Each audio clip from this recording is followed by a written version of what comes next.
व्यासपीठावर उपस्थित आपल्या संस्थेचे सल्लागार श्री गणेश सोळंके सर, त्यानंतर आपल्या संस्थेचे उपाध्यक्ष बागर साहेब, त्यानंतर आपल्या संस्थेचे कोषाध्यक्ष रंगनाथ दादा भुतेकर, त्यानंतर दिदी असतील, त्यानंतर आपल्या शाळेचे मुख्याध्यापक तरुण तरफदार आणि माझे मोठे भावासारखे मला सतत मदत करणारे, प्रत्येक गोष्टीमध्ये मदत करणारे असतील असे आपले सर्वांचे लाडके मोठे सर, त्यानंतर माझे सहकारी कदम सर असतील, हरबक सर असतील, भानुशे सर, सराटे सर, त्यानंतर रक्ते सर असतील, त्यानंतर आपले नागरे सर, त्यानंतर माझे सहकारी ज्यांनी मला मॅडमनी आल्याला सांगितले की सर आम्ही तुम्हाला रक्षाबंधनाला खूप मिस केलं, अशा सगळ्या माझ्या बहिणीप्रमाणे असणाऱ्या सर्व टीचर मॅडम, या सर्वांचा सर्वप्रथम मी मनातून आभार मानतो की त्यांनी मला इथे बोलवलं व हे माझा इथे एक निरोप समारंभ.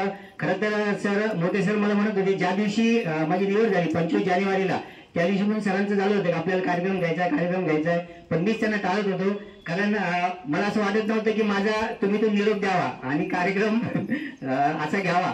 पण काय असतं काही गोष्टी ज्याला काय म्हणतो आपण प्रोटोकॉलने कराव्या लागतात.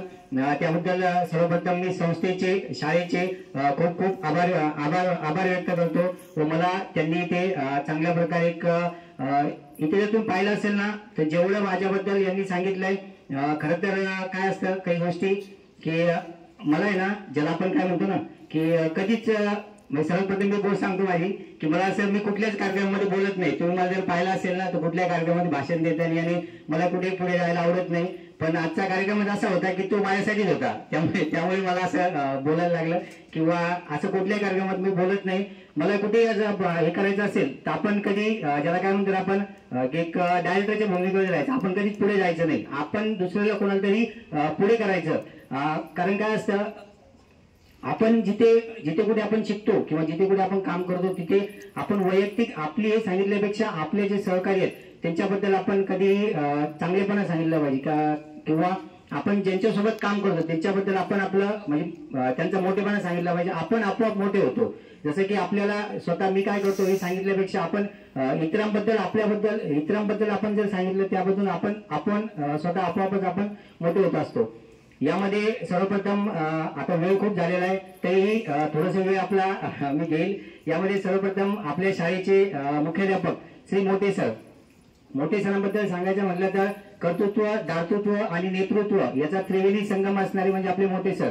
सरांना तुम्ही कोणत्याही गोष्टीबद्दल सांगा, माझ्याबद्दल जेवढे विद्यार्थी असतील, आपले शिक्षक असतील, सगळ्यांनी ज्या काही गोष्टी व्यक्त केल्या, जेवढ्या काही गोष्टी सांगितल्या, या सगळ्यांपेक्षा कितीतरी पटीने गोष्टी, या सगळ्या गोष्टी मी कोणाकडून शिकलो असेल तरी आपले मोठे सरांचा आणि माझा परिचय. सर्वप्रथम आम्ही विवेकानंदमध्ये सर काम करायचे. हरबक सरांनी सांगितल्याप्रमाणे 13 जानेवारी 2014 हा माझा पहिला दिवस होता. 10 जानेवारी 2014 सरांनी माझा इंटरव्ह्यू घेतला, हरिसर आणि मोठे सरांनी आणि खरात सर होते आमचे. त्यानंतर 13 जानेवारी पासून सरांची माझी म्हणजे शाळेमध्ये काम करायला सुरुवात झाली. आणि विशेष म्हणजे काय असतं की काही लोक किंवा काही व्यक्ती कसे आपल्या जवळचे असतात.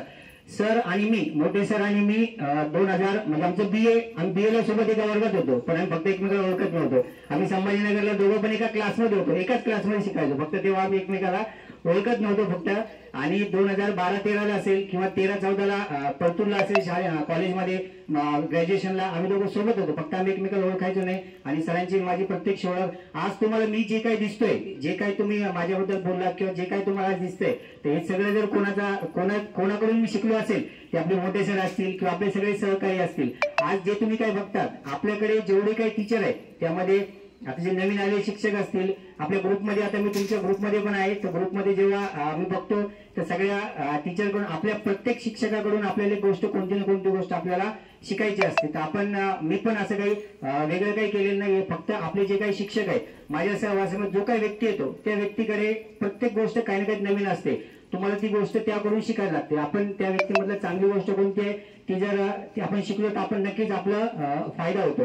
इथे एक छोटीशी गोष्ट मला सांगायची असेल, आपल्या विवेकानंदमध्ये एक ममता मॅडम होत्या, त्यांची एक सवय होती, त्या कधी क्लासमध्ये आले की सर्वात पहिली सुविचार लिहायच्या.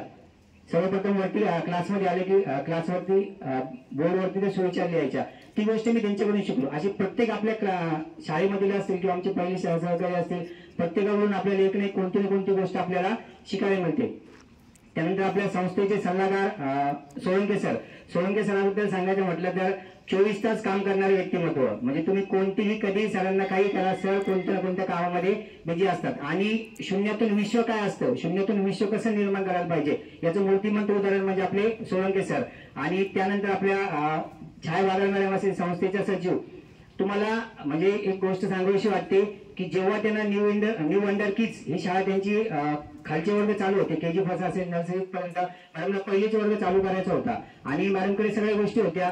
तर मला आजही आठवतं 2016 किंवा 17ची गोष्ट असेल, मॅडम सकाळी 8:30 वाजता आपल्या विवेकानंद शाळेमध्ये आल्या आणि प्रत्येक जो इव्हेंट असतो म्हणजे जे काही शाळेचं रुटीन असतं ते स्वतः त्यांनी पाहिलं. प्रत्येक गोष्ट एक ना एक गोष्ट त्यांनी जाणून घेतली आणि नंतर सगळ्या गोष्टी म्हणजे मॅडम बद्दल मला एक सांगावंसं वाटतं की ते कोणती गोष्ट अशीच इम्प्लिमेंटेशन करत नाही. आपल्याकडे पण आपले शिक्षक असतील किंवा शाळा असेल इथे कधी गोष्ट ज्या वेळेस सांगतात तर त्या परिपूर्ण अभ्यास करून सगळ्या गोष्टी हे करून त्या आपल्याला हे करत असतात. तसं जसं यशस्वी पुरुषाच्या मागे एका स्त्रीचा हात असतो, तसंच सोळंके सर जे आज आपल्या तालुक्यामध्ये आपल्या जिल्ह्यामध्ये नावारूपास आलेलं जे नाव आहे त्यांच्या मागे सर्वात मोठा हात जर कोणाचा असेल तर आपल्या छाया बागल मॅडम यांचंच आहे. त्यानंतर आपल्या संस्थेचे कोषाध्यक्ष रंगनाथ दादा. संस्थेचे जे पदाधिकारी असतात हे पदाधिकारी बघा, आपली एकमेव शाळा असेल ज्या शाळेमधले पदाधिकारी तुम्हाला वैयक्तिक येऊन भेटतात, शिक्षकांना तुमच्यासोबत बोलतील, हसी मजाक करतील, प्रत्येक गोष्ट मित्रासारखं वागतील. तुम्ही दुसऱ्या संस्थेमध्ये गेले किंवा कुठेही गेले तर वरच्या अधिकारी तुम्हाला कधी एवढे भेटणार नाही, पण आपल्या संस्थेमध्ये अशी गोष्ट तुम्हाला पाहायला मिळणार नाही. आपले रंगनाथ दादा असतील, तुम्हाला कधी वाटणार नाही ते संस्थेचे कोषाध्यक्ष आहेत किंवा तुमचे संस्थेचे वरचे पदाधिकारी आहेत. तुम्हाला क्लासमध्ये म्हणजे मला सांगावं वाटतं की जेव्हा क्लासमध्ये आम्ही शिकवत असायचो तेव्हा दादा यायचे तर ते विचारायचे सर आतमध्ये येऊ का. म्हणजे एवढं नम्रपणे एवढे चांगले लोक आपल्याला सर्वांना सहवासात लाभलेले आहेत. त्यानंतर आपल्या संस्थेचे उपाध्यक्ष बागल साहेब असतील, हे आपल्याला वेळोवेळी मार्गदर्शन करायचे, सगळ्या गोष्टी समजावून सांगायचे. जे एक वडिलाप्रमाणेच्या गोष्टी जे वडील आपल्याला सांगतात असे बागल साहेब आपल्याला सगळ्या गोष्टी समजावून सांगायचे. त्यानंतर माझे सहकारी असतील, मी पहिलेच सांगितल्याप्रमाणे ज्याही कोणत्या गोष्टी मी शिकलेल्या आहेत हे सगळं आपले जे सहकारी आहेत या सहकार्याकडून प्रत्येकाकडे एक ना एक गोष्ट चांगली गोष्ट असते आणि ती गोष्ट आपण शिकायला पाहिजे. त्यामधून आपण माझे जेवढे काही सहकारी आतापर्यंत मला लाभले त्या सर्वांकडून मी प्रत्येक गोष्ट एक ना एक गोष्ट शिकलेला आहे. त्यानंतर माझ्याबद्दल जेवढं काही तुम्ही बोललात याबद्दल सर्वप्रथम सर्व विद्यार्थी असतील, विद्यार्थ्यांमध्ये वर्ग 7वीची विद्यार्थी कल्याणी होळकर, त्यानंतर वर्ग 7वीचा विद्यार्थी काकडे, त्यानंतर दीपाली वर्ग 9वीची विद्यार्थिनी, वर्ग 10वीची विद्यार्थिनी दुर्गा, त्यानंतर आरती, त्यानंतर अंजली बुरकुल या सर्वांनी माझ्याबद्दल 2 शब्द व्यक्त केले. त्याबद्दल मी सर्वांचे आभार व्यक्त करतो. आणि इथून पुढे तुम्ही जसं सरांनी मला सांगितलं की ज्याला काय म्हणतो आपण की खूप मोठी जिम्मेदारी माझ्या खांद्यावर दिलेली आहे की सर तुम्ही पुढे जाऊन असं व्हायला पाहिजे. तर नक्कीच मी माझ्या परीनं 100% प्रयत्न करेल आणि जेवढं माझ्याकडून होईल तेवढं मी करेल. त्यानंतर कोणतीही गोष्ट बघा, आपलं एक दरवर्षी आपण एक सहल असते आपली फिक्स सहल असते कोकणामध्ये. तर सर तुम्हाला एक हक्काचं स्पॉट झालेलं तिथे. आता आपल्याला ते आम्ही काय करायचो आता तुम्हाला विद्यार्थ्यांना माहिती नाही, पण जेव्हा आपल्याला सहल न्यायची असते ना तर अगोदर तुमच्या कोणत्या गोष्टी असतील, राहायचं खायचं कुठे ठेवायचं काय ठेवायचं सगळे नियोजन आपल्याला करायला लागत असतं. तर त्यासाठी आम्ही अगोदर तिथे जाऊन यायचो किंवा तिथली माहिती काढायचो. तर सर तुम्हाला यावर्षीपासून तशी माहिती काढायची गरज पडणार नाही. तुम्हाला कोणत्याही गोष्टीची कोकणामध्ये कोणतीही गोष्ट लागली काही लागलं तर आपल्याला हक्काचं एक ठिकाण किंवा हक्काचा एक माणूस तुमचा तिथे आहे. तुम्ही केव्हाही मला फोन करा, केव्हाही सांगा.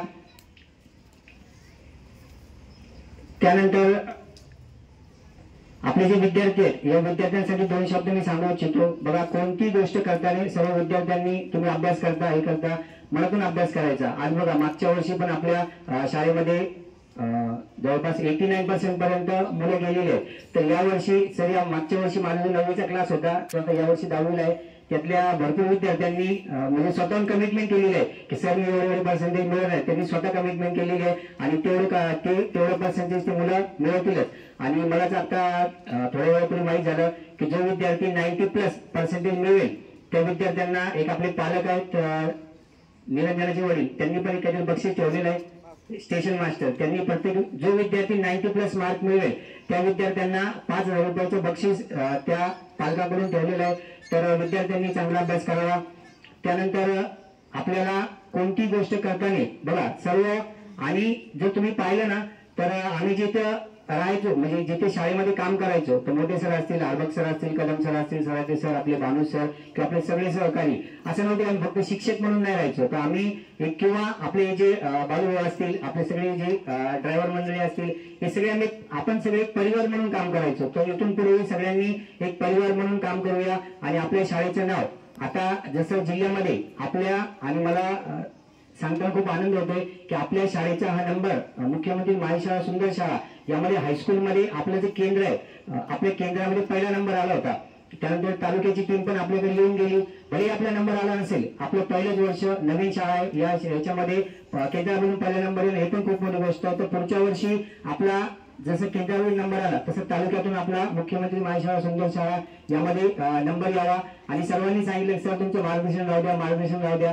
सर मी मार्गदर्शक म्हणून कधी तुमच्या हे राहणार नाही, मी कधी तुमच्या सोबत असेल. तुम्ही कोणती गोष्ट सांगा केव्हाही सांगा, आपण तुम्ही रात्री कधी कधी कोणती गोष्ट सांगा. तर एक मार्गदर्शन म्हणून नाही तर तुमचा लहान भाऊ, मोठा भाऊ किंवा जे काही तुम्हाला वाटत असेल ते म्हणून मी तुमचे सहकारी म्हणून तुम्हाला कधी आपल्या शाळेसाठी यासाठी कधी तत्पर असेल, कधी सदैव तयार असेल. यानंतर आपल्याला बघा मला इथे बोलवलं सर्वांनी खूप छान प्रकारे, म्हणजे जो सत्कार आहे असं प्रत्येकाच्या आयुष्यामध्ये गोष्ट येत नसते. आणि मलाही वाटलं नव्हतं की एवढं मोठं काय असेल. तर त्याबद्दल सर्वांचे धन्यवाद. आणि विशेषतः आपल्या संस्थेचे सल्लागार सोळंके सर असतील, मॅडम असतील, आपले दादा असतील, मोठे सर असतील, सर्वांचे खूप खूप आभार. आणि एवढं बोलून माझे 2 शब्द संपवतो. धन्यवाद.